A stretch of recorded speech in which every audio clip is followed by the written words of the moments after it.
Hello and welcome back to Crafty Magic Arts. Today I'll be working on something a little different, although my most recent videos would say that I'm not opposed to these. First we're going to look at these birds that I picked off of Amazon. It is a variety of pack of birds, but I'm going to pick out the 3 that were previously chosen by the person who was interested in me making this piece for them. First, to start off with the duck. I like the form, I like the pose. The feet will need a little work, but he'll work. Next, the hummingbird. Beak's a little short, and the feet are all wrong, but that'll work. And I like the owl because he's sitting. So first we're going to start off with the pieces. We need to remove their wings. We don't need these for what we're doing, and oh my goodness, was this ever hard to cut. I was genuinely surprised. It worked really well going at this angle, and I was able to clean up the piece no problem, and then get it down to where I need it to be. Next is the hummingbird, same dealio. The wings were a little more tougher than I expected. However, I was able to get it down to what I needed. And the duck gets the same treatment. Now you're probably wondering why I don't want these wings, but you'll figure it out soon enough, or maybe you got that from the teaser at the beginning. Now these wings will be saved for future projects. I do have little collections of things I keep, as you can see here, and so they'll be saved for something else. The birds are pretty much ready to go, but now I just need to clean them up a bit more and then move on to the next steps. Alright, let's head back in time, and here you can see that I've printed off something using my resin. Big part of this is I needed the arms that I'm making for these. While this was not the actual successful print I used, it's a good example of what I wanted. I'm using safety glasses because you don't want resin in the eyes. Now going back to more present time, you can see that I've printed all the pieces I need. It took a solid few tries to get these to what I needed, and as you can see they are ready to go. However, I do want a little bit more variety in the hand shape, so I pull out the leftovers that I had from my Mantar. I have a lot of hands from that piece, so I might as well use them. But they fit really well. Now digging into this, I do find a variety of different shapes and sizes, and I find the arms I want. Here is the pieces I'll need, however I don't actually end up using them all. Getting the owl ready, he is my first to go. I do drill a hole straight through him, and then I actually drill additionally with a larger bit to get a bit of a deeper groove into the side of the owl. This is just for better articulation. Now, prepping the pieces, I do discover I need to drill a hole through them. It does take a little bit of effort, but I do this with all of the pieces that I need. Need to do a quick cleanup using my baby wipes and getting ready for the next step. So here you can actually see the arms are fully posed with the thicker gauge wire, and they're connected through the owl. It's much like beading a necklace, just with arm pieces. With just a little bit of super glue and activator, I'm able to lock everything in place. And now I'm going to do the same thing with the duck, and drilling straight through the duck.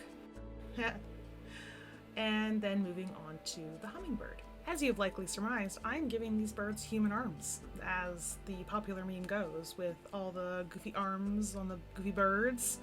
It's amazing, I do not regret it, and yeah, it's a thing. So the hummingbird now is getting the thicker gauge wire.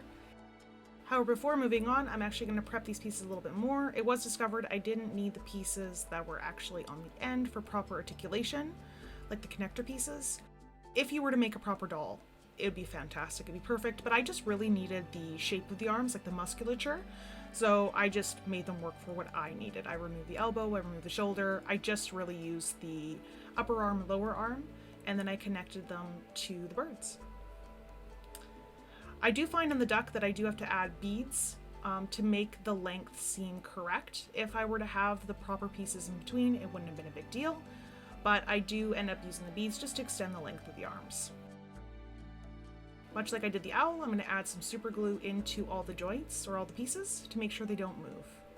And here you can see the duck now has hands, and now I'm going to do the same for the hummingbird. One quick cleanup later, and the birds are at a very good state. Here you can see the hummingbird, however, I'm not a fan of his feet, as I mentioned earlier. They're much too big, and same with the duck. The duck is they're like sitting, but I want them to be posed for flying. So first things first, I need to actually remove the hummingbird's feet. I actually then drill holes directly into the torso of the hummingbird. And then I take the tiniest tip of the toes of the feet I cut off and I shove them into the hole so it looks like the tiny little feet are poking out from his feathers. And to encourage the feet in the correct direction with the duck, I used a binder clip and some heat. Now we're moving on to Epoxy Sculpt. I do need to make sure the arms now seamlessly flow into the rest of the pieces, and so I'm using my favorite Epoxy Sculpt to make that happen. I simply just sculpt between all the different pieces to make it work. It does take a little bit of finessing, and I'm not used to sculpting on such a small scale. I like bigger pieces generally, but with the way the arms worked out and the pieces that I'm finding on Amazon, I did end up having to work smaller, so it worked. I made it work. So I do work on each of the birds together. Like, it's easier for me to actually work on one at a time, but simultaneously at the same time. So when I'm done a little bit of the owl, I then move on to the hummingbird and move on to the duck, and so on and so forth. Now, to make this all seamless, I actually indent the side of the birds and with the impression of feathers. And now they are looking really good and ready to go. You can see them all here with all the different pieces. Hummingbird has a little bit of a longer beak now, although it does not remain that way. Light sanding here later, and they will be ready soon for painting. Just want to get a little bit more of a transition between the pieces. Now clean up, gotta clean up all that dust, and we are ready to move on to the next step, which is painting. I do want to base them in a mixture of black gesso and Mod Podge. Gotta get full coverage here, although I do regret that later. And I'm painting each piece one at a time, and they're looking really good. A good base coat allows for a lot easier painting later. But the color could have been different. Again, I'll come to that. Now I pull up my reference and I am ready to begin painting. I start with the duck. Now you will notice I do a lot of transitions with these because I find because they're so small, I pull them really close to my face, and it's really hard to keep in frame when I'm trying to do that. So about 90% of the footage was the duck at the very, very bottom, so you're lucky to get what you get. Now moving on to the hummingbird, and that's an example. I'm using a little bit more shimmery paints to make sure he's captured his brilliance.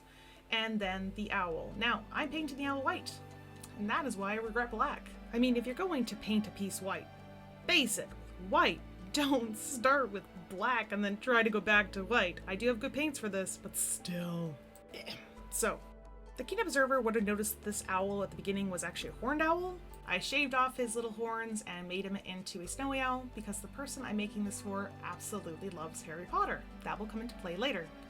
But here's all the painting I've done. I'm pretty proud of all the different colors. I decided to do different skin tones for each of the pieces to give a little bit more variety. Variety is the spice of life, right? It was a last minute decision, but I decided to give them all tattoos. Yes, all tattoos. And so you can see that there's some silly ones on each of them. They're pretty classic, red rose, mom and a heart. But here's where the Harry Potter comes into play. Got some Harry Potter tattoos going on, and of course a barbed wire around the arm. Can't go wrong. Now I'm actually shading them with some soft pastels and getting them looking really nice. I want to make sure there is some variety in them, and I love the soft pastels and what they're able to offer. As I clearly need more shimmer, I actually pull out my resin pigments and I add a little bit more shimmer in different areas of each of the pieces just so they glisten a bit more. I find that birds' feathers are so shimmery and my current paint was so flat it was not doing it justice. I even do it with the snowy owl. And once it's all cleaned up and also sprayed to make sure it wouldn't go anywhere, the pieces are all finally done. Now I could have stopped here, but of course I am a little extra, so I do go a little above and beyond. First things first, I want to add fur to the feet of the snowy owl. If you actually look at photos of the snowy owl, they have these beautiful, like, feathery feet, and they're just absolutely stunning. I figure I could replicate that with the fur, the technique that I usually use in all my pieces. So using some acrylic yarn and then ironing it out, cutting it off and gluing it directly to the ankles of the owl, I'm able to replicate what you see in those photos. I do really like that. It's a really fun addition, and it makes it look a lot more realistic despite the arms. Next, I'm moving on to something a little bit more bizarre. I take the same wool or yarn that I used for my mantar and I pull apart the threads and get some different colors. And yes, I'm using it to create armpit hair. Now, this was literally my idea. I thought it would be brilliant and hilarious. If I'm gonna make birds with arms, I might as well go all the way. So they all get armpit hair. I just gotta make sure they're all nicely trimmed up. Fun fact, that yarn had 3 different colors, which is perfect because I have 3 different birds with 3 different skin tones, so it matched perfectly. And with the armpit hair fully trimmed, these birds are pretty much done, and they're ready for their next big adventure, which is me making a base for them. I'm using some chipboard that was damaged in one of my other projects, and so I'm actually using it so it doesn't go to waste, and I'm going to use this to make a tree. So I'm rolling it up, taping it together. I'll actually bend it a lot to give it the look I wanted. Now, I'm heavily inspired by actually north of the border here. I will show a picture on screen of what I was inspired by, just to show why I'm doing what I'm doing. So now I'm trying to plan out where I want to go with this. The base actually is part of a light fixture, and it'll work exactly to my needs. Just got to cover up that hole. Next, to make sure it actually stays, I add a dowel into the piece. This is actually where I'm going to screw the pieces together, but first I want to make sure it's really secure, so I'm shoving in a lot of hot glue.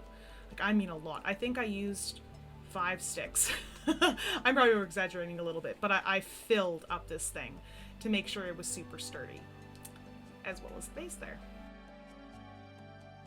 Creating an indent in the middle will then allow me to easily add a screw into the base, and so then it can go directly into the dowel that was previously inserted. A light amount of blurring to obscure what is actually on the flyers. It's not anything bad, but I figure I'm not going to advertise. So I blurred it out, but it works still. And here you can see that it looks really good. It's now creating the base of the tree, creating the root system, and I really like it. Now I'm going to go use some cheap clay to really fill in the outside of it. Now, this clay is awful. I'm not going to lie. It must be a little old or something, and it's so sticky, but it is foam clay. So once I do get it under control, because I do, or I would have just thrown it away, I do actually end up covering the entire tree with it, and it actually works out really well, honestly. I do like this clay. I was surprised at how awful this particular one was. Normally it's not that bad. So I do use it to fill in all the different pieces of the tree, and then I use a real stick to give it stick texture or tree texture. A lot went into this tree. I don't show it fully because it would have been very boring. Again, another cleanup is needed, and I'm moving on to the next step. The next step being actually covering my piece with a mixture of modeling compound and some various other things I did for an older project, so I'm just using this up. You could honestly just use modeling compound and water and it would work just the same. I do stipple it on purpose because I want to actually add texture. And you can see here it's mostly done and it's looking pretty good. I want to make sure it protects the foam more than anything. Heat gun it up, get it all dry, and yeah, you can see what it's looking like. Perfection. Moving on to the paint, I'm using brown, which is really fancy. No gesso in sight, but that's okay. Now I'm using what was supposed to be a darker brown, and it looks identical, so that's fantastic, with a little bit of black, and it looks great. A few more layers later, and it looks like we are ready to start our dry brushing. Dry brushing is imperative to make sure you actually raise up all those nice details we created with our stick, and I do a variation of different colors to do that. Next, we want to go into the shadows and recesses. You want to add washes. Usually that's just watered down paint. Some people use oil washes. I prefer acrylic washes because they're easy and less chemically, and I do it all over the piece. And then you get the darker shadows and the lighter lights with the dry brushing. Speaking of dry brushing, I go back for another pass because I did lose some of that lightness as well as the details. Now continue on with the most grace and poise you could possibly imagine, and I finally have a thing that looks like a tree, but it's not. Ha! I tricked you. Next, I'm moving on to adding more to the base. I'm going to be starting with the larger rocks. I learned my lesson when working with the Mantar because I found that I always had to go back and add sand and gravel in between the larger rocks that I add later. This works out better. So the rocks are looking great, and as you can see, the base is actually domed. I can tell you now that those rocks fell off a lot. I don't show it here, but believe me, it was not fun. Now I'm sprinkling on just a dash of this homegrown dirt I picked out outside my yard, and then I'm spraying with isopropyl alcohol and watered down PVA glue. With everything securely secured onto the base, I'm able to now move on to the side of the base and add on more gravel. Actually, I don't think everything was actually secured to the base yet. It hadn't fully dried. Took a little extra elbow grease to get that sand back and preserved, but I got it. With the base looking mighty fine, but pretty much just brown, we're going to move on to adding some greenery. First, I'm going to start with the Spanish moss, which does a really good impression of vines. Adding it to the tree is simple. Just got to add some super glue and then some activator, and no problem. Oh no! After the activator was thoroughly cleaned up, I was able to actually wrap the now vine around my tree and secure it. Now we need to actually get ready to add the birds. Now, this is not necessary at this point. There's still a lot of work to do, but I'm also get it prepped, so I'm working on my bird and adding in an eyelet, I believe it's called, with hesitation, and then prepping the tree with expert camera work. Yep. Now adding the eyelet directly into the tree and then getting the bird on there. He is floating, or flying, dare I say. Next, we're going to work on some grass and, yep, more paper, and we're just going to sprinkle this on, dashing it on, if you will. And it looks fantastic. This is just some flocking I picked up from Michael's. It's not super fancy, like that delightful static grass, but it works. Let's collect that back so I don't lose it, and move on to working on a bit more. So nice. I'm actually making a little bit of my own additional coloring. I'm cutting up some of the moss that I have and cutting it up into teeny tiny pieces, and then I'll spread it on top of the grass that's remaining on the piece. Now it looks really good for the most part. It does add some variety, which I like, and that's why it's there. Adding more isopropyl alcohol and some more watered down PVA glue to lock it all in place. Now I want to prep for some bushes. That was too dark, so I chose a lighter one. Now the base is looking really nice. It's where I want it to be, but I still need to add more birds, so here I am prepping my owl. Now each of these birds is intended to be removable. You don't actually see it as much with the hummingbird, but it actually has like a lobster clasp, and with the owl it's going to have a piece of wire sticking up out that you can place the bird onto, and with the duck the same thing. Now this wire that I have here is way too short. It's not long enough. But I also have a hard time getting this in because I do believe I actually have wire in that space of the tree, so I can't go deep enough. So I was like, oh, I'll just make it work with some super glue. It doesn't work. I have to come back to that later, but don't worry. And here I am prepping the duck. Similarly, I want to add some wire with the ability to actually remove the duck later. So poor duck has some unfortunate drilling done to it. I'm sure it loved that, but it ends up working. I actually do go deeper. It works out well. Let's just say that. It does work, and then the duck is able to sit on the edge of the wire, and it, with the tension, it actually can just stay there. It doesn't move around. But yeah, here I am actually removing the wire. It wasn't long enough, so I actually had a longer one, but because I took it out, it actually damaged it. So here I am actually adding Epoxy Sculpt into the hole so it makes sure it actually holds the wire in a better space.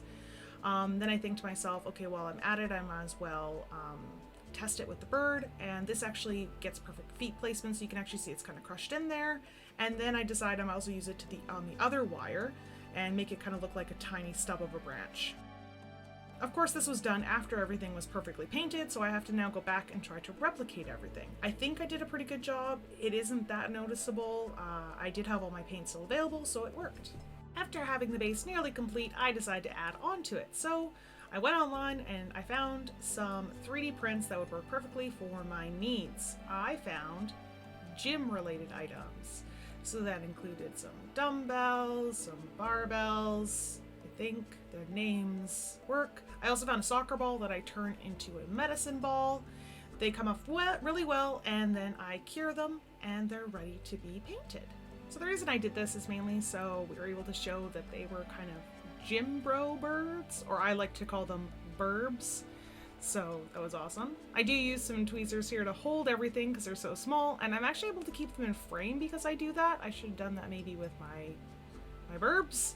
But yeah, everything is painted really nicely. I even have a trophy. It looks really good. There's my medicine ball, and then it's just a matter of placing them all in the right spot. However, before doing so, I do decide I need a little bit more highlights in the grass, so I use my lime green to do that. And then I use some dark green just to add some like mossy looking colors to the wood. and now I can finally place everything.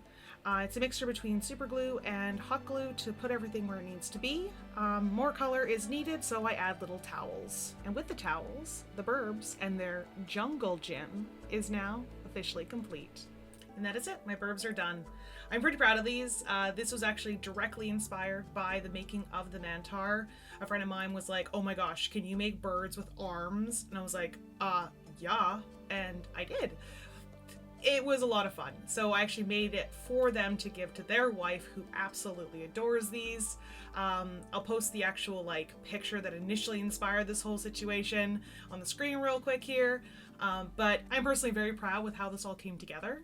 I love the contradiction of how realistic I went with the birds and the arms, but the fact that they're together makes it so goofy, and that's why also the fact that it's a realistic-ish looking tree with realistic gym equipment is a similar kind of contradiction.